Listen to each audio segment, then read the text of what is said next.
De verdad que me sentí muy orgullosa de verlo ahí en la comisión, ¿no es cierto?, hablando en el Congreso. Es la estrella de este programa, sí, Hassan Akram, que después... ¡Oh, la estrella del programa! Yo creo que a él deberíamos cambiarle el nombre al programa. Después de Hassan. Sí, tengo mi cortina. ¿Tienes cortina, Hassan? Sí, pues.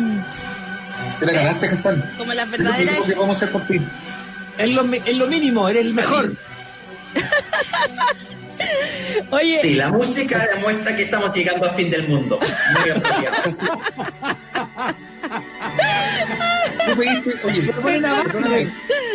Tú me diste algo apocalíptico la otra vez, así que esta es la cría que tú mismo inventaste. Hazte cargo, tú creaste este monstruo. Sí. Yo estoy acá para anunciar a nuestros televidentes que el mundo se va a acabar en las próximas 3 semanas, así que prepárense. Podría ser candidato. Oye, Hassan, ¿qué se siente haberse convertido en una celebridad? Por favor, quiero que nos elabores sobre él. ¿Va a publicar una novela, por ejemplo? No sé. Por supuesto. Va a ser, de hecho, la última novela que se publica antes del fin del mundo. Que se va a llamar Chao. Chao, pescado. Ay, qué buena. Ay, Hassan, me sentí, voy a decirlo, ¿verdad? Como que una especie de chochera de verte ahí en el Congreso. Me encantó. Cuéntanos un poco, cuéntale a la gente eso, qué fuiste a hacer. A mí me dio bien miedo. ¿Qué tiene que ver esto con los posibles retiros de la AFP? Cuéntanos un poco de lo que fuiste a hacer al Congreso. Yo fui al Congreso para hablar del tema del retiro del 10%. Claro. Pero el punto fundamental es que no hay mucha gente que habla del retiro del 10% como su opción preferida. No es lo que queremos. Pero ¿por qué estamos haciendo? Como si yo tengo mis fondos en la AFP, ¿por qué los estoy queriendo sacar? No porque es algo que yo quiero hacer, sino porque no tengo otra opción por culpa del gobierno. El gobierno habla con una arrogancia increíble de por qué se propone esta política que es populista, que es irresponsable en el futuro y todos los demás puntos. Pero no se hacen cargo del hecho que solamente estamos proponiendo eso por culpa de ellos. Yo escuché al ministro de Hacienda, Ignacio Briones, decir repetidamente, o sea, más de una vez con la misma lógica. Si uno habla de las personas con empleo formal, ¿ya? Hay un aumento en cesantía. Sin embargo, la mayoría de los empleados formales no están ni desempleados ni están en el programa de protección de empleo del gobierno. Y por ende no han visto una baja en sus ingresos. Entonces, ¿por qué esa gente necesita ayuda? Lo dijo, esta política de fondos de AFP ayuda a gente que no necesita ayuda porque sus ingresos quedan igual. Y yo dije, a ver, un momento acá, ¿de qué estamos hablando? Si al final esta idea que la gente sigue con su trabajo no es la misma cosa que decir que no han visto una baja en sus ingresos, ¿cierto? Según CADEM, que es la encuesta preferida del gobierno, un 68% de personas han visto sus ingresos bajar por resultados de COVID. ¿Ya? Y eso es CADEM, que en todo favorece al gobierno. Entonces se supone que el monto sería bastante mayor. Exacto. De hecho, el CADEM es una encuesta chiquitita, menos de 1,000 personas y todos los demás. Pero la Universidad Católica, en su centro de estudios longitudinales, tiene una encuesta de más de 5,000 personas, que está estratificado, que es mucho más serio. Y el ejercicio que ellos hacen. Y ellos dicen que es un 77% de los trabajadores que responden que han visto sus ingresos reducidos. ¿Ya? Eso es la realidad que enfrenta el país. ¿Y qué hace el gobierno para esta gente? Hace un ingreso familiar de emergencia, que vimos que primero es un ingreso que solamente está llegando a un 30% de hogares. O sea, está focalizado en los más pobres. Y además hemos escuchado todas las críticas acerca de la forma arbitraria con que están ajustando el registro social de hogares para negar el beneficio a tanta gente que lo necesita. De verdad, es una política mezquina y cruel, porque la gente desesperadamente necesitando esos recursos, peleando con el computador, gente adultos mayores peleando con un sistema que no es para nada amigable y después se dan cuenta que no reciben el beneficio. ¿Y cómo pueden reclamar en situación de pandemia? Tienen que salir y hacer la fila y arriesgar, contagiarse. ¿de qué estamos hablando? Entonces, con esa crueldad, y además, que originalmente, ¿qué ofrecieron? 65,000 pesos por persona. Para una familia de 4 personas, no lo olvidemos. 160. Se va desde 38% de la línea de pobreza a 58% de la línea de pobreza. ¿Ya? Esta es una política que no responde a las necesidades de las personas, pero el gobierno se jactó de eso. Tan orgullosos estaban que no aceptaron las presiones de la oposición de subir el monto. ¿Y qué tuvieron que hacer eventualmente? Subir el monto. ¿Por qué? Subestimaron la envergadura de la crisis y las necesidades de la gente y después ofrecen esto que es 100,000 pesos por persona. Subieron, implica para una sola persona de 38% la línea de pobreza, sube a 59% la línea de pobreza. Por una familia de 4, sube de 58 a 89% la línea de pobreza. O sea, siempre estamos bajo del mínimo necesario para sobrevivir. Y esos son para los que tienen la suerte de acceder a esos montos. Y la realidad es que esto no responde a las necesidades de las personas y por eso estamos hablando del retiro de pensiones. Exacto. Porque estamos entre la espalda y la pared por culpa del gobierno. Mauricio. Yo diría, a ver, más que preguntarte algo. Pero yo coincido con lo que dice Hassan como premisa, yo creo que es medio impopular, pero hay que decirlo. Yo creo que la idea de sacar 10% del ahorro es una mala idea. Sí, también creo. Es una mala idea por razones más o menos evidentes, digamos, ¿no? Porque efectivamente implica un deterioro de tus pensiones, pero está tan deslegitimada la AFP como institución, es tan simbólica del abuso que la gente percibe que también esta es una buena oportunidad como de infligirle algún cierto daño, por así decirlo, ¿no? Más allá de la evidente necesidad de dinero y de liquidez, pues en el fondo es una cuestión real, digamos, ¿no? Pero evidentemente si tuviéramos un sistema que funcionara mejor, habría una suerte de, siento yo, unanimidad en admitir de que la idea de sacar 10% de tu ahorro no es una buena idea. A mí por lo menos no me gusta la idea. Pero insisto una vez más, pero se da en este contexto en que hay necesidad de liquidez, en que uno ve que la AFP hoy día, por ejemplo, amenazan diciendo que si se saca ese 10%, 3 millones de chilenos se van a quedar sin pensión. No sé si ustedes escucharon esa declaración que se hizo hoy día de la mañana en una radio. Está aquí en la tercera, lo tengo abierto, dice, AFP acusan que proyecto para retirar fondos dejaría sin ahorros a unos 3 millones de afiliados. Eso es lo que dice. Bueno, campaña del terror. Campaña del terror. Entonces, la pregunta de Hassan es, tomando esto como en cuenta, digamos, ¿no? Es evidente que lo que urge es cambiar el sistema de pensiones. Eso es una cuestión que ya yo no sé en qué otro tono hay que empezar a decirlo para que alguien haga un cambio estructural real, porque es evidente que es una cuestión que está reventando pero por todos lados. ¿Advertiste tú ayer en esta conversación algún ánimo de entrar un poco más en el tema de fondo respecto de la AFP o sigue siendo una discusión superficial respecto de cómo salir de esta coyuntura? Yo estoy muy de acuerdo con lo que dijiste acerca de lo malo que es esta idea de sacar 10% de las AFP. De la misma forma que argumentamos que era una mala idea usar los fondos del seguro de cesantía. El lema siempre fue que los trabajadores no paguen la crisis con sus propios ahorros. Exacto. ¿Ya? Y eso con las AFP es la misma cosa, es que los trabajadores tienen que usar su dinero para resolver la crisis. No es la situación ideal.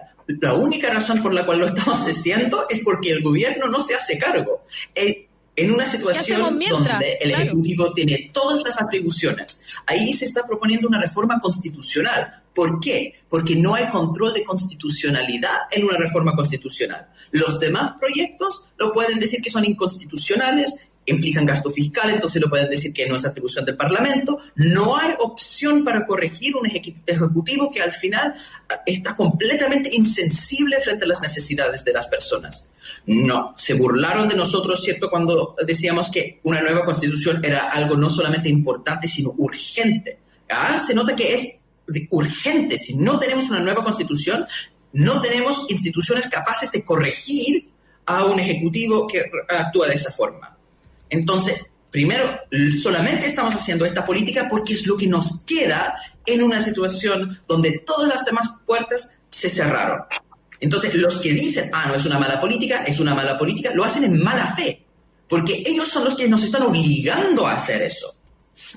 La opción ideal sería el IFE 3.0, que pondría, por ejemplo, 100.000 pesos, pero no a 30% de los hogares, sino a 80% de los hogares. Y eso se podría financiar con impuestos generales. Chile es un país donde la gente está extremadamente endeudada. 1 de cada 4 chilenos está con deudas morosas. O sea que en este momento no pueden pagar sus cuotas mensuales. 1 de cada 4 chilenos. Mientras que el Estado, el gobierno, tiene la capacidad de endeudarse con mucha más facilidad. Lo que podría hacer el Estado de Chile es endeudarse y pagar ese IFE, el ingreso familiar de emergencia, a 80% de los hogares. No lo han querido hacer. Y en esa situación se llega al tema de pensiones. Solo por eso. Luego, claro, es muy cierto que hay un problema de que eso genera una merma y no es el momento para empezar a debatir acerca de un nuevo sistema de pensiones porque estamos en crisis, ¿ya? Pero cuando hablan de la campaña de terror y dicen ya esto va a dejar sin fondos a 3 millones de chilenos, es cierto. El tema es que esos 3 millones de chilenos tienen tan poco en sus fondos que la pensión a la cual podrían optar es miserable de todas formas. Ahí la Fundación Sol hizo unos cálculos acerca de la merma en pensiones y lo que se demuestra es que las peores mermas son de unos, en promedio, 20.000 pesos. Y eso es porque las pensiones son tan bajas ya. O sea, lo dijo súper bien Marco Kremerman. No es que sacar los fondos pone las pensiones en el suelo por la simple razón que ya están en el suelo. Entonces ahí está todo el problema, que esto es solamente una política de emergencia frente a esta situación de un ejecutivo que está. Pero sí, y lo bueno de esta reforma constitucional que se está debatiendo en el Congreso en este momento, y por eso yo fui, de hecho, fue para proponer que además del retiro de 10%, se crea en el mismo tiempo un fondo colectivo. Y toda la oposición en la Comisión de Constitución votó a favor de esta propuesta en la cual trabajé yo y otras personas que tienen mucho más trayectoria en este tema. Y la idea es que se hace una cotización todos los empleadores. Yo pensé, por ejemplo, 1.25, se cotizan los empleadores. El Estado pone 1.25 también. Y se crea entonces un fondo. Y ese fondo va agrandando y con eso se puede pagar a todas las personas un complemento a las pensiones porque sus pensiones son súper bajas. Y eso se aceptó. Eso es como un avance, un paso chiquitito que resuelve el tema del retiro de pensiones, pero también es la semilla para un futuro sistema de seguridad social. Porque ahí está cotizando el empleador y se está cotizando el Estado. Y es un fondo que se puede usar para inversiones, ahorro colectivo, donde se invierte como se invierte, por ejemplo, el Fondo de Seguro de Cesantía. El dinero está ahí, se ponen activos, tiene su rentabilidad y el fondo crece. Y ese fondo se ocupa para pagar un complemento de pensiones. Como un paralelo, uno tendría la pensión de la AFP y además una parte que es el complemento que llega de este fondo colectivo. Bipartito, perfecto. Estado, empleador. Pero eventualmente, y eso responde a lo que preguntó Mauricio directamente, el futuro del sistema de pensiones es terminar con las AFP como la base de cotizaciones obligatorias. La base del sistema es de capitalización individual en este momento, que es algo que no existe en ninguna parte del mundo. Hay capitalización individual, pero es la parte complementaria. El grueso del sistema de pensiones es lo colectivo. Entonces, lo que podríamos hacer en el futuro es usar este nuevo fondo, el Fondo Colectivo de Pensiones, que en este momento están pagando los empleadores y el Estado, y migrar 100% de la cuenta de las AFP a este nuevo fondo.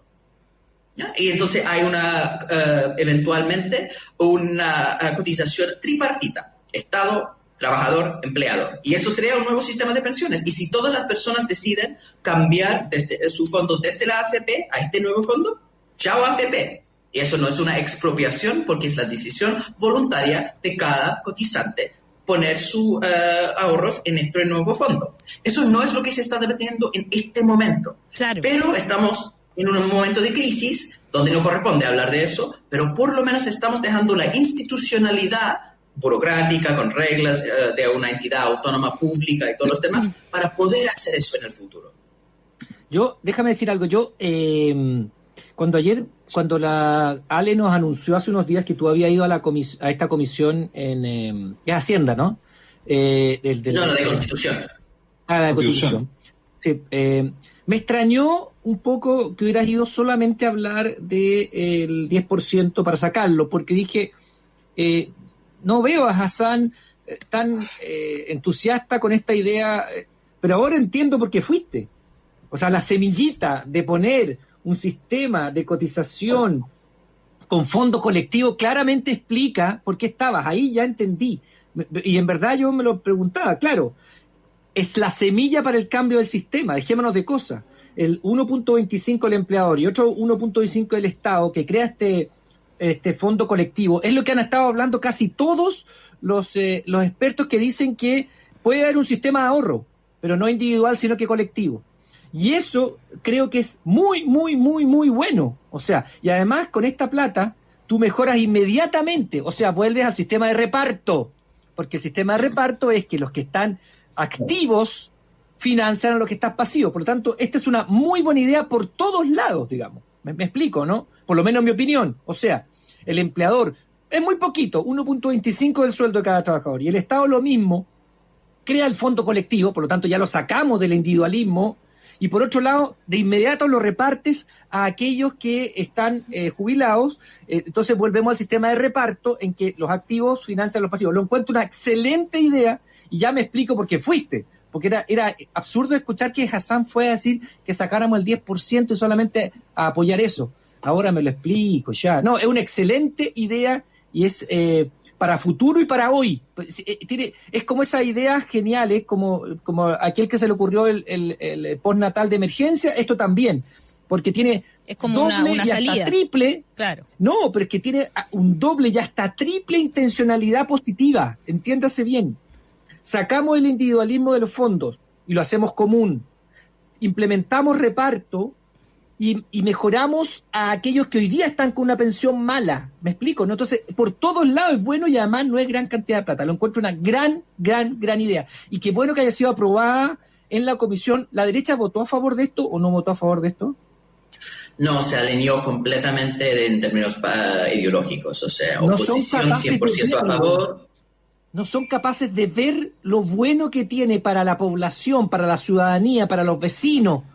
Este hecho, esto. Ellos no entienden que esto va a ser cambiado igual cuando termine este gobierno. No entienden que es mejor empezar ahora, ir viendo cómo lo vamos haciendo de a poco, ir creando las instituciones para hacerlo, etcétera. Esto va a venir igual después del cambio constitucional. O sea, no hay ninguna duda que esto va a ser así. Entonces, es absurdo que se nieguen ahora de forma tan ideológica cuando esto es lo mejor que puede pasar. No sé si logran entenderlo, pero es genial. Es interesante que es cierto que en la comisión la derecha votó en bloque en contra. Sin embargo, en esa comisión no había ningún representante del sector de Renovación Nacional de Mario Desportes, que ellos sí han sido más abiertos a esa propuesta. Y también no había ningún representante del sector díscolo de la UDI. No sé si vieron, pero en la UDI un grupo que tiene el hermano de Rodolfo, que es diputado, y también el hijo de Joaquín Lavín, también diputado, que firmaron esta propuesta diciendo que hay que abrirse a un cambio de sistema de las AFP, que no se puede seguir defendiendo este sistema porque sí. Y cuando la UDI empieza a aceptar que sí hay que hacer cambios, eso implica que algo está cambiando en el ADN de la política, digamos. Es que es interesante que normalmente cuando uno trata de diseñar una buena política pública, eso no se hace en situación de emergencia, se hace considerando todas las opiniones en un proyecto especial. Esto no es la forma ideal en que uno hace una reforma. Si las personas tienen la mala decisión, por ejemplo, deciden ser mujeres, entonces se retiran del mercado laboral porque han tenido hijos y pagan por eso. Es las malas decisiones de las personas por decidir ser mujeres, por decidir estar desempleado. Obvio. Todo ese tipo de malas decisiones que por supuesto. Exactamente.